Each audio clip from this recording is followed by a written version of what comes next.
Robert Kyagulanyi Ssentamu kyonna ekimulimu Mukama y'amanyi kye yamuteekamu. Nti ne babagezaako okumusangula ku maapu okumusiiga akasa basobole okumukyayisa abantu, asigala y'akyaliidinga mu mitwe gy'amawulire. Gw'obadde okimanyi nti Museveni alindiridde okulayira, nti bwe gwali badde omutwe omukulu nti Museveni agenda kulayira ng'abantu beebuga bali mu kwejaga, naye abantu bonna bali mu kwogera ku Robert Kyagulanyi Ssentamu, Bobi Wine. Ne bwe bamwogerera ebyenkanawa, ne bwe bateekawo abantu ku mutimbagano okuba amawulire ag'obulimba ku Robert, Bobi Wine, njagala okubuulira, yayimba akayimba n'agamba nti omukisa mpewo ne bw'oggalawo gukola ki? Guyingira. Kituufu nti ono yagamba nti baabatonderwa kwatika, baazibumbira kwatika naye badda na birimba. Ekyaddala omusajja alabika alemeddewo. Gw'olaba babuloga, nalaba nnaku zino ne Dini Sava naye yatandikirawo okubeera ng'akuba Bobi Wine, naye byonna still tebikola mawulire. Nti Kyagulanyi kyakola kikikola amawulire. Kati wabaddeyo ebibooziboozi bingi nnyo ebigenda mu maaso, kwegamba by'oyinza okugamba nti oba oliawo byali badde bimusaanikira. Olaba nti amawulire aga Okero, Onyumu nago galemye okubikka Robert Kyagulanyi Ssentamu gyali, galemye okumubikka. Emisinde gya Muhoozi ne girema. Okulayira kwa Museveni kugaanya okubikka Robert Kyagulanyi Ssentamu gyali. Abantu bakkiriza nti ono ye pulezidenti waffe yatufiiririra, ye yeewaayo, ebyaddala yeewaayo, era njagala okubuulira abantu ne bamutegeera. Amawulire mangi agabaddewo, tuba tuli awo, Senga Asidi ne Haji Bakaluba.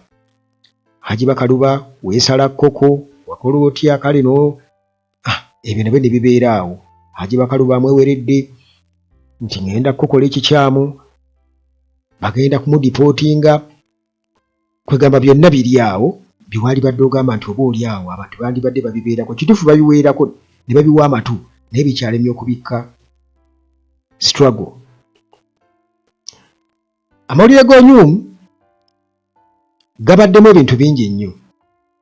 Obubenje, waliwo nno akafaananyi abaana ke baakubye aka David Lutalo nga yakatandika okuyimba, ne bateekawo n'akafaananyi k'Onyumu abantu nga baakukyaye muganda wange. Abo bonna ekibabonyaabonya ki? Kwerijja ku struggle, kwerijja ku pulezidenti w'abantu. Kati nga bagamba nti Lutalo amufaanana, naye nga akafaananyi bwe katunuulira mu butuufu olaba amufaanana era nga bwe kakuteereddewo awo. Kakati ebibooziboozi bingi nnyo ebigenda mu maaso, sovereignty ebbiiru, kumenya abantu ku mayumba, naye byonna byongera ate value. Byonna abantu babikwata, weesanga nti bagenda obbiwunzika bwe bati nga bayingizaawo Kyagulanyi. Olaba ne bwe bamenya aba NRM bennyini bamaliriza bapaledinza abantu wali nga bagamba Kyagulanyi gwe buziru gwe gwatuleetera okutume. Ndowooza olaba tusuubiza Uganda empya. Era ne bo bennyini nga kibakakatako ate okuyingizaamu Kyagulanyi. Newankubadde nga beerabira nti abantu be boogera bigenda mu kkooti y'abantu, abantu beesalirewo ddala musango gwe oba si musango gwe. Tulabye ebibooziboozi, entalo mu bayimbi, tulabye Ziza Bafana, King Saha, Eddie Kenzo, ebiri mu Federation. Entalo zibaddewo, tulaba ndaba ono omukunja n'aba Fangon, ne tulaba Alien Skin nga asatulula Fangon nga naye kimugezeeko, naye era bw'okitunuulira still naye abonaabona lwakwerijja ku Kyagulanyi. Nga bwe nkugambye nti byonna ogenda obbigira bw'oti, ogenda okulanga bisongako eri ewa Kyagulanyi kitegeeza nti asharinga abanga kwegamba yataapinga mu buli kagwawo e Uganda okubeera nga era at least erinnya ye likola ki lyogerwako. Abayimbi General Museveni abadde nga abakozesa nnyo okwagala okusuula Robert Kyagulanyi Ssentamu ne struggle okugisuula okutwaliza awamu. Era tumulabye mu ghetto nga awaba Bukyamaani amaanyi, Kenzo babadde bamuwadde amaanyi mangi nnyo. Naye munnange gye bigenze okuggwera nga Kenzo ate waliwo abayimbi essaawa eno abamuli waggulu, Joshua Baraka, olaba Epas. In fact Epas bw'ayogera era amaliriza akulaga nti nno muntu wankyukakyuka nnyo tayinza butayogerako Bobi Wine. Nti Kenzo nekitegeeza nti muganda wange awo contract gye yakwata n'ebizibu byalina mu federation bimumala bumazi era awo yayitira. Teri amumanyi. Bakamiriyoni tebalinaawo nnyimba ziriko nti oba babategeere. Nedda. Kale n'olw'ensonga eyo Kyagulanyi akyali wala nnyo buli situation yonna. Olaba n'omugenzi Kasirye Eggwanga era obutambi bwe babukomyawo ng'ayogera ku Bebe Cool ne Kyagulanyi nga bakompeyaringa nti oyo simumanyi ne Kyagulanyi mumanyi. Bebe Cool yaani omugenzi nti era still eddoboozi lye likyakola kinene nnyo mu struggle n'okusoosowaza Kyagulanyi okulaga amaanyi g'alina. Olaba n'ekiboozi ky'ebisiyaga gye bigenze okukomekerera nga kibatuddemu. Toyinza kuddamu kuwulira Abedi Bwanika ng'ayogera ku bisiyaga ng'abisiba ku Robert Kyagulanyi Ssentamu. Kubanga Trump yamala eggobe mu kibya n'atubuulira omusimbi gwe babadde bafuna mu bisiyaga era nga bagugabana nga n'Abedi Bwanika kwabadde afuna. Tebakyabyogerako ne Bujumu takyabyogerako. Kubanga kyabalya. Ate bino ebyamukalakaasa ono Ken Mukalakaasa bwe byajja ndaba Balamu bwamuyita mu woofiisi ye. Balamu n'akakasa nti abali b'ebisiyaga ddala mu butuufu ayogerezeganya nabo era ne babawa n'ekisonyiwo so nga ate olwedde bayisadde etteeka. Okakasiza Kyagulanyi nti musajja mugezi ebyo yabikubirawo naga nti birimu ebyobufuzi. Wakiraba oyo ye muntu gwe bayita Kyagulanyi.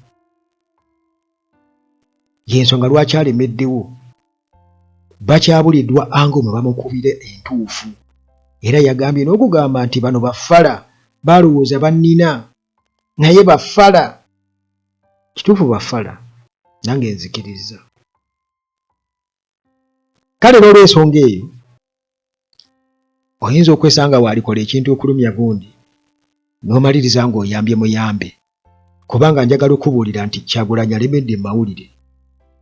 Kyagulanyi alemedde mu mawulire nti buli kyasaba okulula abajerezi nga bavaayo nga bajerega naye era still asigala mu ki mu mawulire kubanga embuyaga efuuwa ayimiridde. Nti n'abo abalowooza nti oba oli awo baali badde bakompiitinga naye ba Bebe Cool era nabo tebasobola kumwesonyiwa era oba oli awo nga bamuyisizaawo. Bo babawa level naye ate oli ayongera kubeera ng'afuna credit. Njagala okubuulira nti eyalowooza okusaanyaawo Kyagulanyi byonna byakoze bimaliriza ate bisitudde Kyagulanyi nti n'okulumba obulumbi amaka ge ne bakuba mukyala we byasookera mu kuvuma. Oli mu firimu, oli mu kuzannya firimu, documentary zammwe muli bayaaye era byonna nti n'omusiru asembayo kati n'omusiru asembayo mu NRM bw'omubuuza nti ddala kituufu Babi yali azannya firimu ajja kugamba tiyali documentary kituufu yakubwa era amaka ga Kyagulanyi baagalumba era Kyagulanyi asigala asikowalinga era ali waggulu.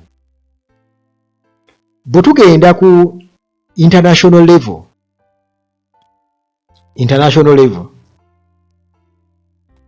Kyagulanyi ate ali waggulu nnyo nti ne envoyi wa Uganda mu UN Adonia Ayebale naye ali ku buzibu era mwamulaba ng'atandikiddewo bya Capitol Hill just kifaananyi nakulaga nti n'atandikirawo buli muntu yenna asobola okugenda ku Capitol Hill buli kiki wakiraba nti n'abakulu b'eddiini abaagenda ewa Kyagulanyi nga beerimbise mu kubeera nti bagenzi kubudaabuda mukyala wa Kyagulanyi okusinziira ku biriwo bba waaliira ku nsiko era bamaliriza bali exposed nti baagenda kutiisatiisa nti tuyinza okukuyamba tukutwala ewa Museveni bw'oba oyagala gamba bbawo tatabangula eggwanga era Kyagulanyi asigala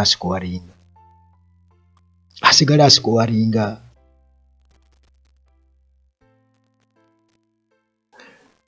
Archbishop Kazimba Mugalu okuvaayo okwogera ti bannange nange nina famire bannange nti okunzita byonna abantu babiriikinga ku Kyagulanyi n'okugaana okusabira Besigye. Museveni ng'akubidde Archbishop simwogerera essimu titogeza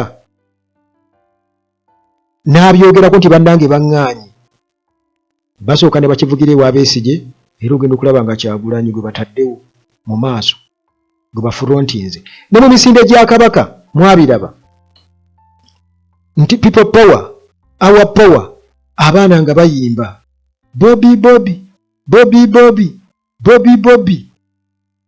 okitegeera kwegamba oyo gwe bayita pulezidenti w'abantu.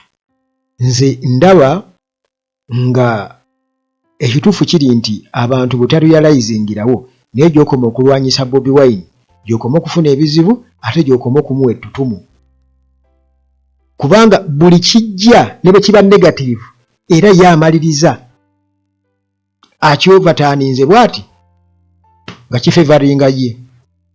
Ekyo oyinza okumpakanya oba oyinza okunzikiririzaamu naye gwe tunuulira byonna ebizze bibaawo. Kale tandikira bwe tuvudde nga twakasuula akalulu tandikira awo gwe tunuulira events zonna ezizibaawo byonna ebizze bibaawo either nga obiraba biri ku disadvantage ku side ye ebisinga obungi ndowooza bibadde birabwanga bwe bityo naye bw'obiza side eri oyinza okwesanga ng'ate still yasigadde waggulu kubanga ensonga eri eki lwaki ekyo weekiti bwe kiri olw'ensonga nti ye ali ku mulamuwagu takyukakyuka ebigambo byayogera mu ntandikwa era nakati byakyayogera yensonga lwaki asigala ye eva abantu bamutegeera era ali waggulu kuba bye yasuubiza era byakyaliko. Oyo ye muntu omutuufu asaanidde okubeera nga bannayuganda batunuulira era nga yasaanidde okubeera nga bannayuganda beesiga okubeera nga bamukwasa obuyinza okusinga bannaffe abalina buli kimu emmundu ssente abantu kati nga bamajambere baani bonna kugamba abali awo abeerwana bokka ne bavaayo ne badda eno kuyinza okulaba namyalo majambere namere n'abagondi bafulufiga baani n'abali awo beekubira awo kati ensonga eyo sometimes ntandise okukirowooza nti waliwo abantu abapange nga balabikanga oba oli awo babbuloga ab'enkyukakyuka naye nga ate balina ebigendererwa byabwe kubanga ekyo nkirabye nnyo gye tuwangaalira eno nti osanga omuntu nga yeefuula yeerimbika mu nkyukakyuka naye bwadde eri nga awagira kirala nnyo. Kakati ekyo bagezako kiteeka mu nupu newankubadde Robert Kyagulanyi Ssentamu akikubye baasooka lubongoya okubeera nga bamukuba bakatana kati ne badda ku Nyanzi ennaku zino era ennaku ezo waliwo gwendaba ajja nga ye ayambadde engoye za people power ng'ali ku mutimbagano kyesisuubira kubanga bwe nkirowooza ennyo ndaba nti omuntu oyo batekuba bamumanyi bwe kiba nti bakwata abantu abambadde ebyambalo ebyo lwaki tebamukwata kubanga jjukira nti abaana ebyambalo ebyo baabitereka era babijjayo juzi wano nga baziika Helen Nakimuli baabitereka naye oyo ye abeera ku live ze ng'ayogera ennaku zino mulaba omuduma gutunuuliza nnyo Nuupu.